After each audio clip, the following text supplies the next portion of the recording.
train, and there's an expensive rare prism version of his card that had a stain on it, is what it looks like. So I was watching AIH Sports video on this, and he was kind of going through it a little bit. I was looking at his IG as well. And so basically this is a thing where, from what I gathered, it had what looks to be a stain, and there was a cleaner, maybe a cleaner that was involved here that helped get the stain off. So the next bit of news that we had come into the channel today was that Justin Herbert card, not the National Treasures that I think sold on Golden, but there was a one-of-one prism, like a black prism, that sold for maybe $1 million, shade over $1 million.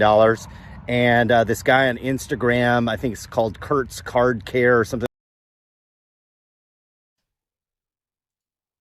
It's just wild to me that we lose our minds over this. And in another collectible market, not exactly the same, but very similar. Cards are paper.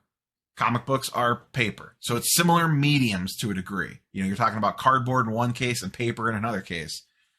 And the differences of the communities in regards to what's acceptable and what's not. And then to go along with it, there's a lot of negativity that's out there. And so that negativity starts, like, if you're a new person, forget us, we're in it, right? We're like believers.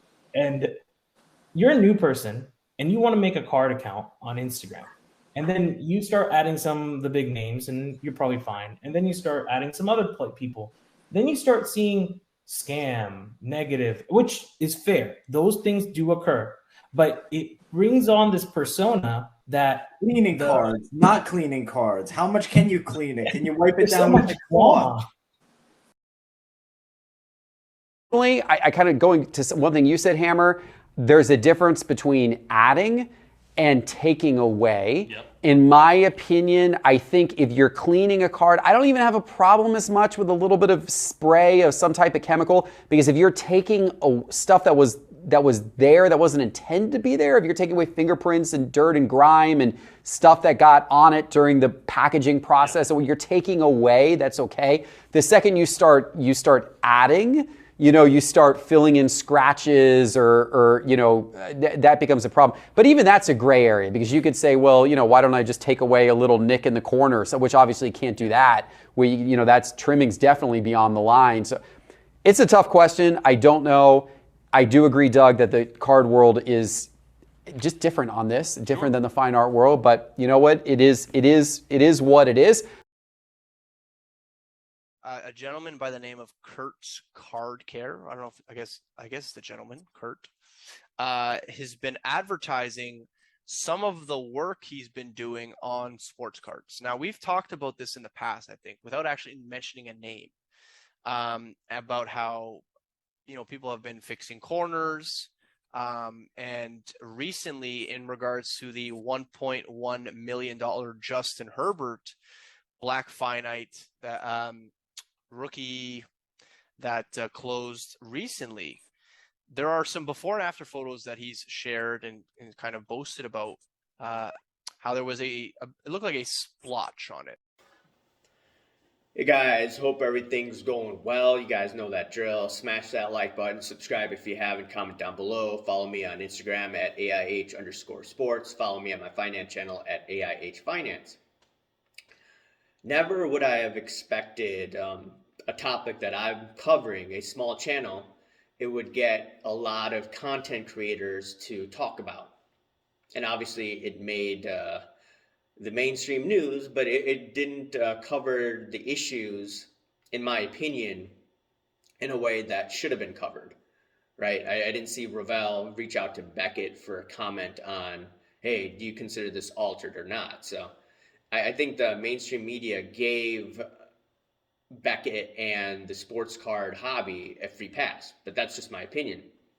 But the bigger picture is, first of all, it's going to be two parts of this video where, okay, all the scams are hanky-panky happening in 2020. It's basically right in front of our eyes.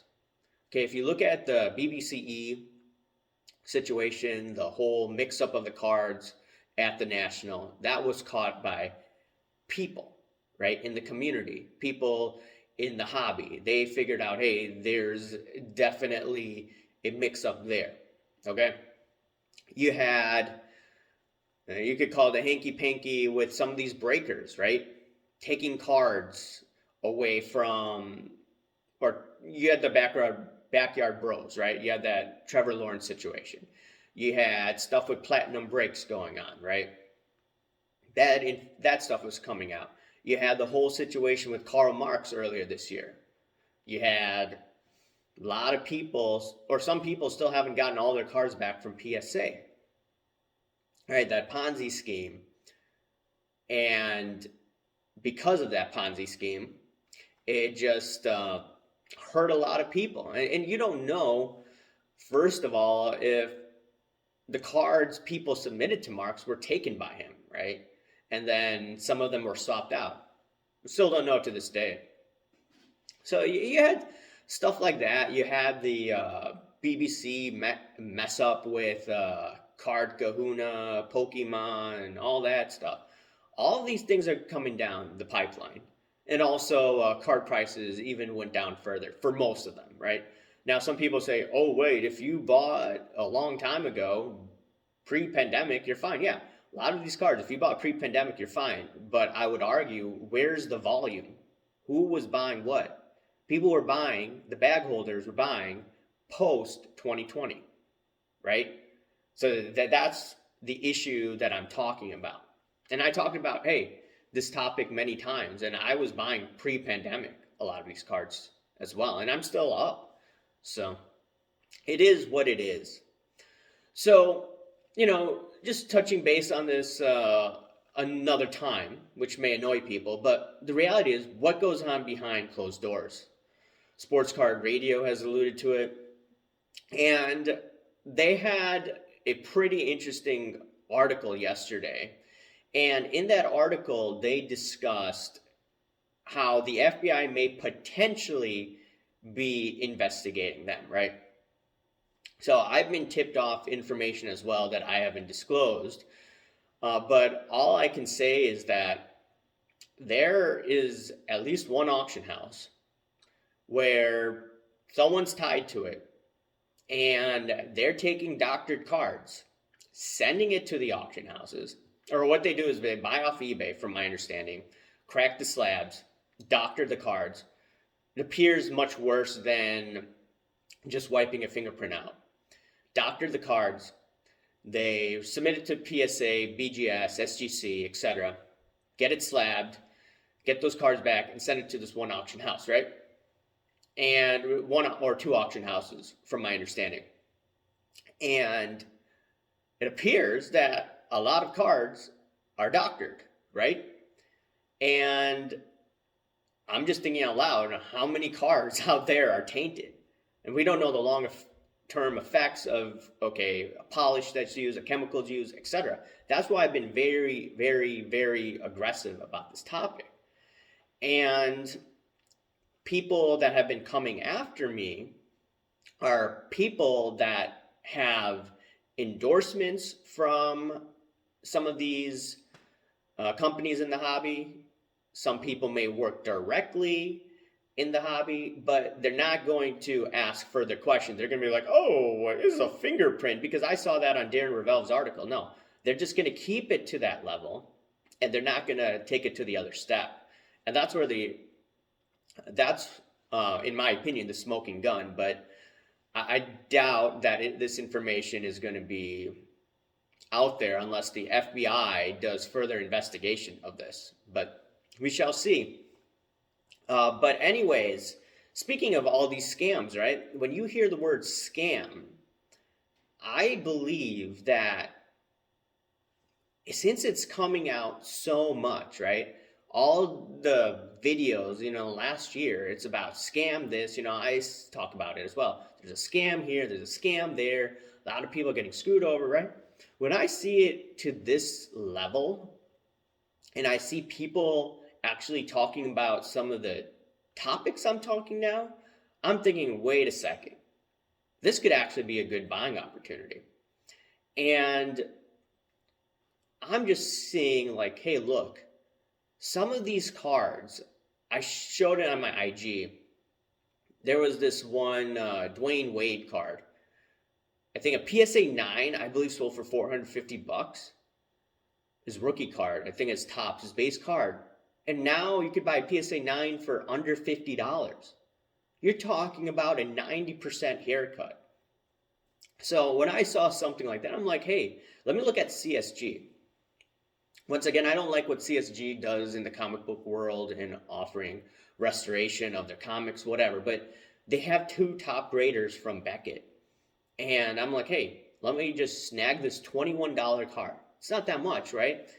But it's a CSG 9. And I'm thinking, wait a second, cards have come down significantly since the top of February 2021.